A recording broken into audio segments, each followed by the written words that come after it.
ആ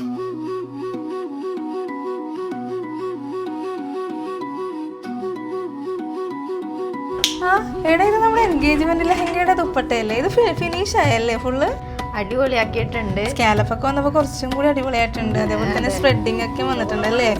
അടിപൊളിയായിട്ടുണ്ട്. എന്തായാലും കൊള്ളാം. നമുക്കപ്പോൾ ഇതിന്റെ ഫൈനൽ ഔട്ട്ലുക്ക് കാണാം. ഓക്കെ, എന്നാൽ അപ്പോൾ നമ്മൾ ഈ ഡ്രസ്സിൻ്റെ ഡീറ്റെയിലിങ്ങിലേക്ക് പോകുമ്പോൾ നമുക്കിത് ഫുള്ള് നമ്മൾ ഡൈ ചെയ്താണ് എടുത്തിരിക്കുന്നത്. കസ്റ്റമർ നമുക്ക് റെഫറൻസ് തന്നിട്ടുണ്ടായിരുന്നു. സെയിം നമ്മളോട് ഇങ്ങനത്തെ ഒരു പാറ്റേണിലേക്കാണ് അവർ നമ്മളോട് റെഡിയാക്കണമെന്ന് പറഞ്ഞിരുന്നത്. അപ്പോൾ അതേപോലെ തന്നെ നമ്മൾ സെയിം കസ്റ്റമർ നമ്മളോട് റെഫറൻസ് തന്ന പോലെ തന്നെയാണ് നമ്മൾ ഈ പാറ്റേൺ നമ്മൾ റെഡിയാക്കിയിരിക്കുന്നത്. ഇതിലേക്ക് നമ്മൾ ഫുൾ ഡൈ ചെയ്താണ് എടുത്തിരിക്കുന്നത്. കസ്റ്റമർക്ക് ഈ ഒരു കളർ ടോൺ തന്നെ വേണമെന്നായിരുന്നു നമ്മളോട് റെക്കമെൻഡ് ചെയ്തിച്ചത്. അപ്പോൾ അതേപോലെ തന്നെ നമ്മളിത് ഫുള്ള് ഈ ടോപ്പ് പോർഷനിൽ നമ്മൾ ഫുൾ പ്ലെയിൻ ഫാബ്രിക്കാണ്.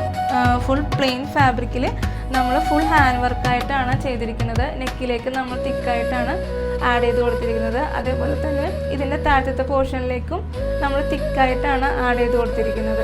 പിന്നെ അതിൻ്റെ ബോഡി പോർഷനിലേക്ക് നമ്മൾ സ്പ്രെഡിങ് ആണ് ചെയ്തിരിക്കുന്നത്.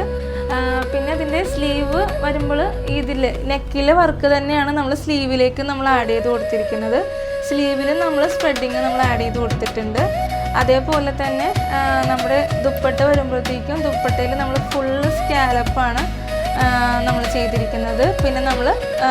പിന്നെ ഫുള്ള് സ്പ്രെഡിങ്ങുമായിട്ടാണ് നമ്മൾ ആഡ് ചെയ്ത് കൊടുത്തിരിക്കുന്നത്. ദുപ്പട്ടയിൽ ഫുള്ള് സ്കാലപ്പ് ഉണ്ട് കേട്ടോ. ഫുള്ള് സ്കാലപ്പായിട്ടാണ് നമ്മളിത് ചെയ്തിരിക്കുന്നത്. പിന്നെ നമുക്ക് വരുന്നത് നമ്മുടെ സ്കേർട്ടാണ്. സ്കേർട്ട് നമ്മൾ പാനൽ കട്ടിങ് ആയിട്ടാണ് ചെയ്തിരിക്കുന്നത്. ഇതും നമ്മൾ ഫുള്ള് നമ്മൾ ഡൈ ചെയ്താണ് നമ്മളിത് റെഡിയാക്കിയിരിക്കുന്നത്. അപ്പോൾ നിങ്ങൾക്കും ഇതേപോലെ കസ്റ്റമൈസ് ചെയ്യാൻ ഇൻട്രസ്റ്റ് ഉണ്ടെങ്കിൽ നമ്മുടെ കിങ്സ് ലാൻഡിലേക്ക് കോൺടാക്ട് ചെയ്യുക.